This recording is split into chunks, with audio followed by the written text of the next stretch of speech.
I'm good at keeping up appearances, but the truth is I'm barely holding it together. I'm sorry, that's pretty rough stuff. Can I help? You're already helping. It feels good to say that out loud. You don't talk to anyone about it? No, not really. My mom knows I get depressed and have panic attacks. That's about it. No wonder you feel trapped. How do you cope with anything? I drink, mostly. And get mad at people on the internet. That's not how I'd approach it, but, you know. There's some really serious sort of things they're discussing that I feel like definitely affect a lot of people these days. Like, I can definitely relate to a lot of the stuff they're saying, and I'm sure you probably can as well. But what's interesting and thought-provoking about these kinds of dialogues is that it makes you think about how you'd approach it and what you'd consider better, and that's what shows the difference between people. Because I'm sure Theo would approach her issues very differently. Like he said, how do you keep up with it all? How do you cope with it?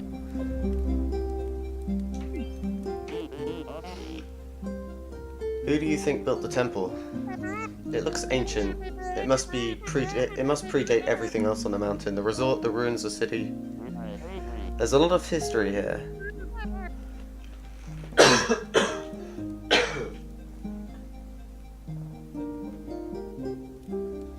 Yeah. Ow.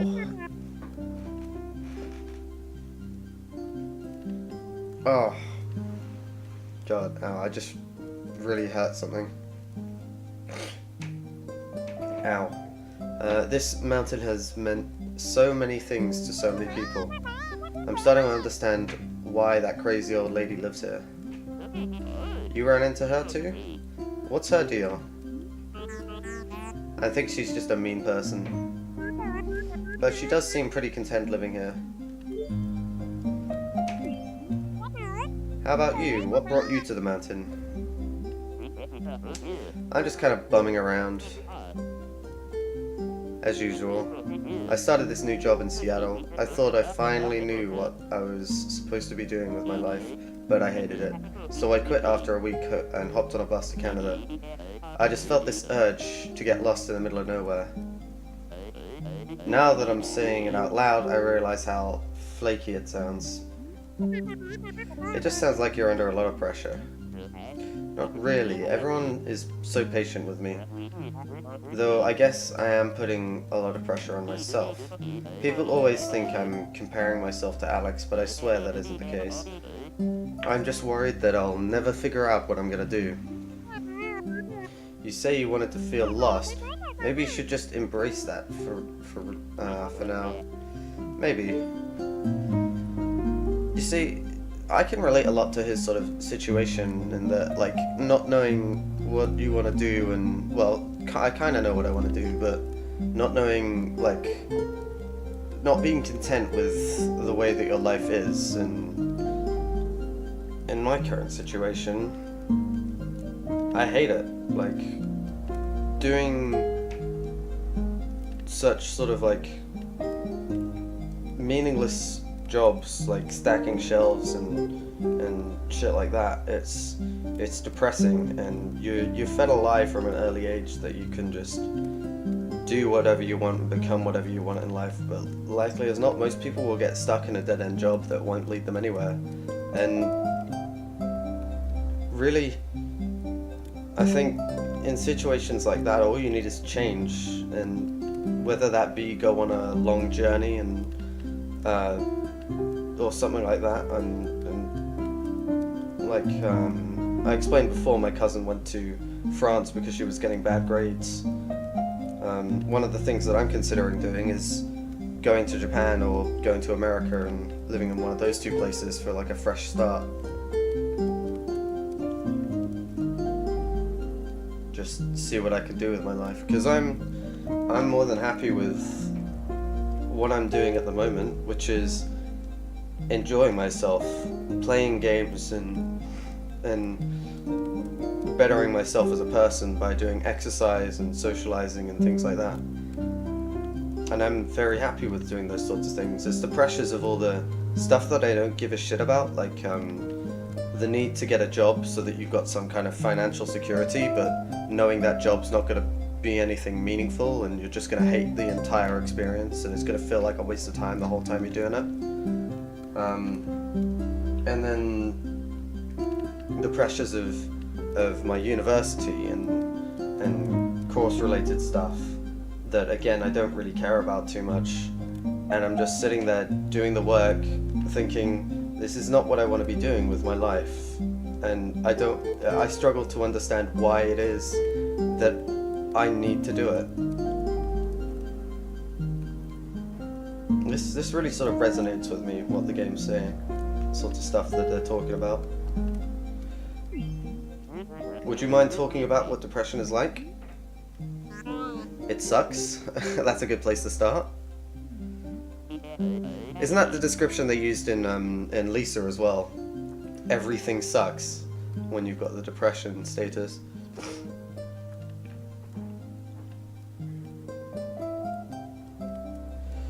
Yeah, but what does it feel like? Alex struggles with it too. I really want to understand. We can talk about something else if you want. It's like I'm at the bottom of the ocean and I can't see anything in any direction. It's claustrophobic, yet I feel exposed. I remember feeling normal, but now it feels just out of reach no matter what I try. Then again, I was probably always messed up. It just took something hurtful to bring it out. There must be something wrong with me. Whatever happened, I'm sure it's not your fault. I guess that I thought I could, I don't know, I'm just floating in the abyss, swimming in random directions, hoping that I find something. That's really why I'm here.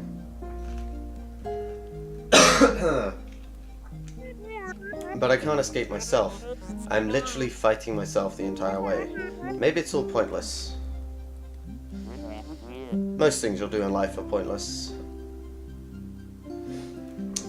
Abby, you just saved my life. That's not pointless. Yeah. I think what Abby means by pointless is something that affects her life rather than affecting the lives of others around her. Something she's happy with doing. Look, you're a good person. You're a little intense, but you're a good person. I think a lot of people get depressed because a lot of people that have depression are good people and they're nice people, and one of the things people often say to people that are depressed is, you are a nice person and all the people around you like you. But you can get depressed not because you think you're a bad person. That's not the issue. It's that you think that you're not doing anything worthwhile, or you're not doing what you want to do, or feel like you can never do what it is that you want to do in life, because just the way that the world is set up these days, it makes it nigh on impossible to actually go where you want and be what you want to be, because there's just so many people. It's impossible to achieve that with everyone. You're a little intense, but a good person. I think you're just trying to push out of that rut that you're stuck in. And that's a totally legit reason to climb a mountain. Maybe. That's helpful.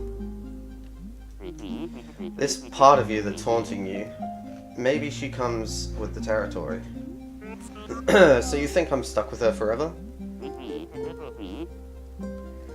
Well, she's stuck with you now.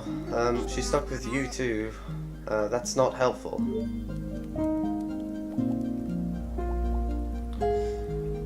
So you want to destroy this part of you? Wouldn't that hurt you too? If I don't, she's just going to keep bullying me. People often try to sort of... people often have that sort of inner turmoil and like inner conflict within themselves about between like the side of them that they enjoy, that they like and they want to be more like, and the part of them that they don't like as much.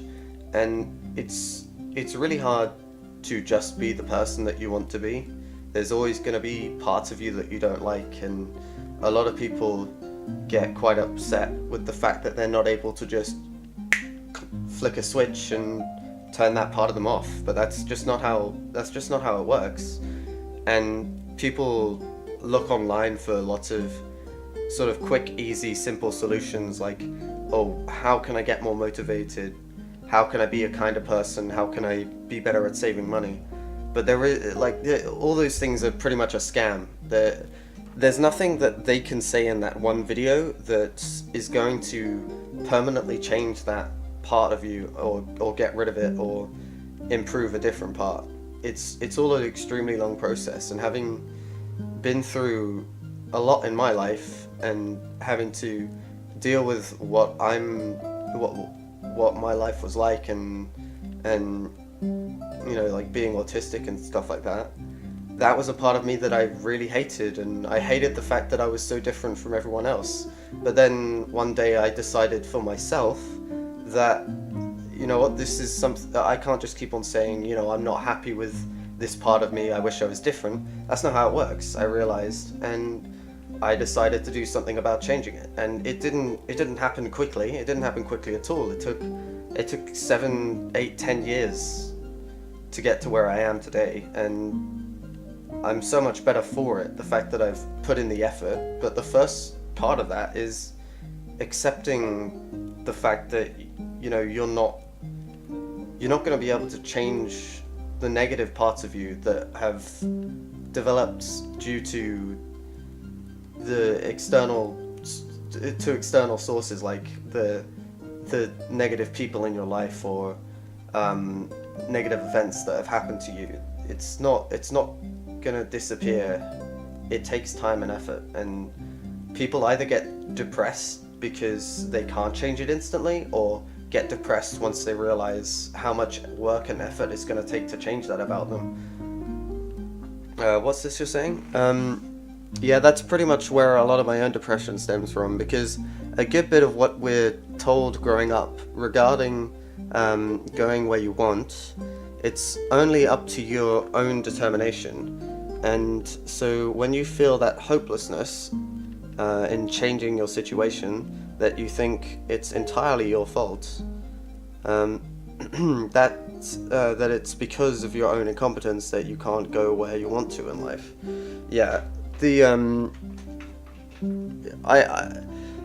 I think the way that things are set up in the world today is sort of like the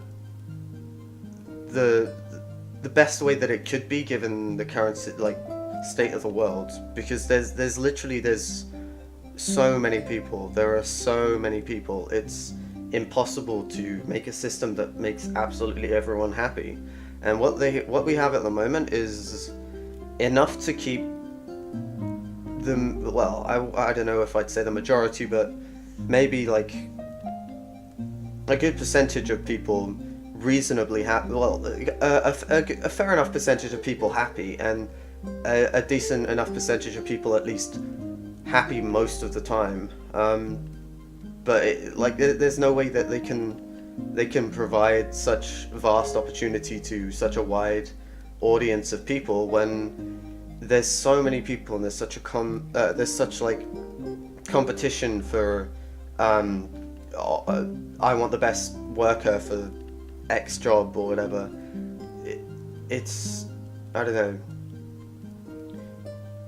They say that if you put in the effort to succeed, then you will succeed, and for the most part that's true, but a lot of the time it's just unfair and unlucky. Like, somebody can lie on their CV and actually be really bad about working but be good at lying, and end up getting a job instead of you. And it's unfair, but it's the best that we've got at the moment, and we just gotta deal with the fact that that's the case.